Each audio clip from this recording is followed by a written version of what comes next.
Antonio Neri, the CEO of Hewlett Packard Enterprise, joins us now. And Antonio, I'm curious, as we look back on the landscape of diversity, equity, and inclusion over the last year, so much has happened and has shifted in this space. I'm wondering what changes your company has gone through, and as CEO, what have you been doing in terms of rethinking, reframing the way that you deal with DEI initiatives? Well, Sharon, we are a global company. We operate in 172 countries, and obviously the topic DEI has been centered for the last few years as we went through the global pandemic and some of the challenges we face in our society. And as a company, we had to make a significant adjustment to really listen the employees' feedback and then implement programs that ultimately address the top-of-mind concerns. And our DEI structure today is structured around three key things: advancement, equity, and inclusion. And when you think about advancements, it's about the acceleration and progression of all team members by creating experiences and opportunities across the enterprise, giving the opportunity to everyone in the company, not only to fulfill the professional lives, dreams, but as well as their personal challenges. And obviously COVID brought a lot of those challenges. So we partnered with a lot of organizations to really get the pulse of what's going on, and then use our enterprise resource groups to also be an input into our process. And so that's one aspect. Obviously, the second part of this is the equity piece. And we have done a lot of surveys across the company, being very data-driven in everything we do. And I can confidently say today, in markets like the US, UK, and India, for every dollar that a male earns, a dollar is earned on the women's side as well. And last but not least, obviously, something that's very close to me is inclusion. I do believe a diverse, inclusive company performs much better. And this is where it's important when we think about the talent acquisition and as well as the talent progression, is also about how we train managers, understanding the nuances related to inclusion and diversity. So I'm really proud of what we have done, and what that has resulted in a 20% increase in our employee engagement scores, which is the highest in the history of the company. It's interesting that you point out that data, Antonio, about what employees are believing about the impact of DEI. And as you mentioned, data has shown that diverse teams have better outcomes. Should DEI initiatives be expected to provide a return on investment as well? I think it's good for shareholders as well. I think, to me, it's not just the right thing to do, it's also good for business. And the data shows that everywhere you look at it. When you think about the top agendas we deal today, whether it is, environmental challenges, whether it is the inclusion that we just discussed, what is advancement, the reality is that the data shows that is also good for shareholders. And we have a very strong reporting mechanism, which is part of our Live in Progress report, that we also understand what customers that buy from us really care about it. And this is one of the issues that really care about it. You've said before that transparency builds trust, and transparency is trust. How transparent should a company be in terms of what they're doing and with advancement, equity, and inclusion, as you laid out earlier? I think it's core to everything we do in a society where there is really lack of trust these days. I think, this is an area where actually we have to be more transparent than ever. And I think, when I talk to my employees, which are more than 60,000, what they really value is the clear communication. Communication is the name of the game. How you communicate, how you engage, how you deal with the issues, and be upfront about those issues. And in some cases involve them, helping us find solutions to those issues. But communication and transparent communication is super important. And also share that with the world, particularly with our investors community, that they want to understand in more details about what we're doing about these issues. So for me, it starts with that, and I think, that helps us build trust. You've always said that inclusion is key to what you believe has been your progress within HPE during your more than 25-year career. Why is that so important, and why is it the kind of the crux of how you've dealt with the business and build the business? Well, I mean, I grew up actually in a very inclusive environment. For me, it's kind of a natural thing, Sharon. I mean, I'm a son of two Sicilians who immigrated, who were trying to find a better life. When I joined the company in 1995 as a call center agent, I worked in an environment where we support 21 languages, every race, every ethnicity, every culture was represented. And I noticed right immediately, the power of how inspiring this can be. And to me, I take it with me everywhere I go. For me, it's kind of part of who I am. And therefore, it's very natural for me to have this type of conversation with my employees and with my managers.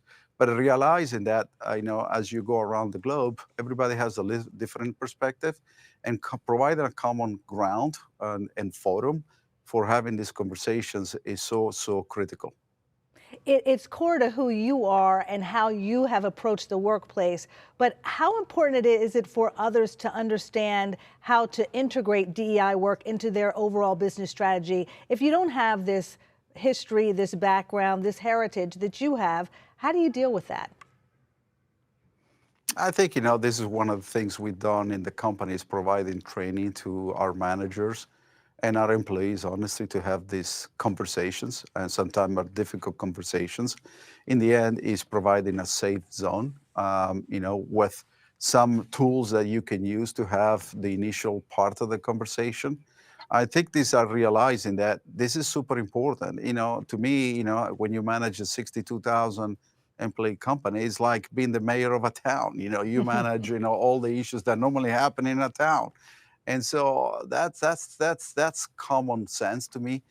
Everybody that wants to have a rational conversation and say, listen, it's important we all advance. You believe in that? Yes. Is important that we have equity in the workplace? Yes. So it's less about the DEI aspect, it's more about the real, true, transparent conversation, and honestly being authentic in everything you do. Because the people understands immediately when you're authentic about what you're doing and how you're talking about.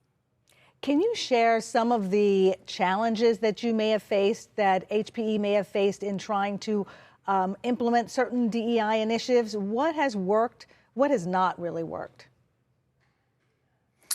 Well, recognizing that there is an issue, I think that's always the first step. Leading from the top was an important aspect of what we have done here.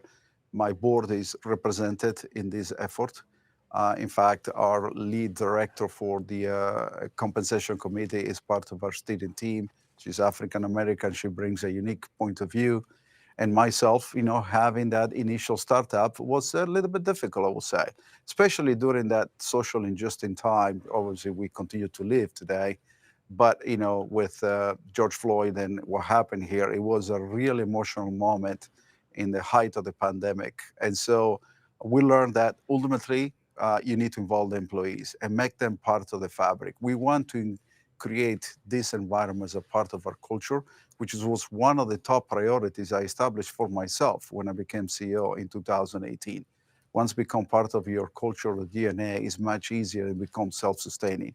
But we had to put some structure, we had to do some training, and we had to do a lot of listening sessions, Sharon. I attended more than 20 listening sessions, and the only thing I did was just listening. And that's the first step in this journey. I think sometimes companies find and employees may find that the middle level managers, that is where the mission may get lost or be confused or have to be reframed. How do you make sure that those somewhat uncomfortable conversation or often uncomfortable conversations are occurring at that level with employees to make sure that employees have a voice? Yeah, I refer to this as the frozen mindset, kind of the middle of the company, right? And ultimately, it's not because they don't want to help. It's just they don't know how to do it. And sometimes we as human beings, we have a hard time asking for help. If you're not vulnerable, you're not learning. So being uncomfortable is part of your growing journey. I do it myself every day, even as a CEO. You have to be vulnerable. You have to share your personal stories. You have to be relatable to others so that they can build that safe connection with you. And, a lot of people need some help, in order to have those initial conversations. That's why we established some unique programs where we provided unique training to the manager to have those conversations. And so we're making progress, but we are far from done, to be honest with you. But I feel we have made so much progress that now people are asking and managers are coming forward and themselves are taking the leadership position. Working on these issues, advancement, equity, and inclusion, is that tied to the compensation of managers? How important is it to have compensation tied to some of these goals? I think it's important because ultimately you want to drive accountability. I don't believe in hard quotas or specific, hard metrics, but I do believe that a percentage of your compensation should be tied to advancing talent, and in that advancement of the talent, address these issues we just talked about it. And so as I think about, for example, my staff, I hold myself accountable to those principles. And you have to be intentional. And so when I became CEO, the first day, I have no women in my staff, no women. And today, 50% of my direct reports are women. Incredible, smart, brilliant, fun to be around women. And our board is the same. We are 50% of our board are women.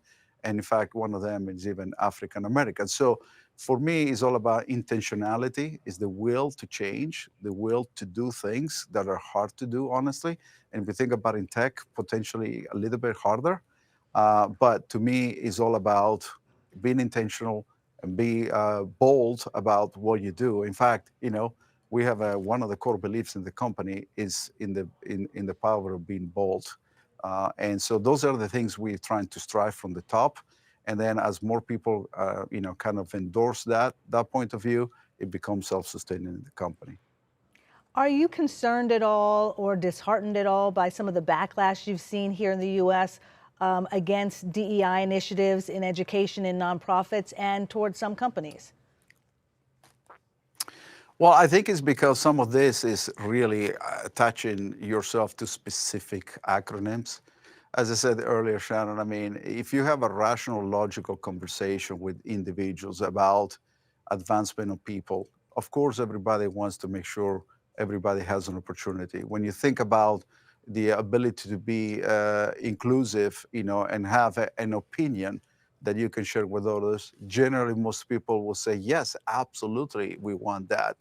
And so it's less about the acronym DEI and more about having the real conversation.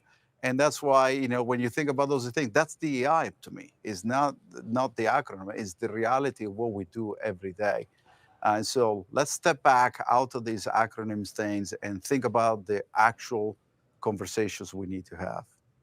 I'm wondering if, though, you think maybe it should be AEI, not DEI. You started by talking about advancement, equity, and inclusion. And is this something that, if leaders want to have a long-term sustainable impact, do they need to think about perhaps changing the terminology? Or what is another piece of advice that you would give to those leading some of these initiatives?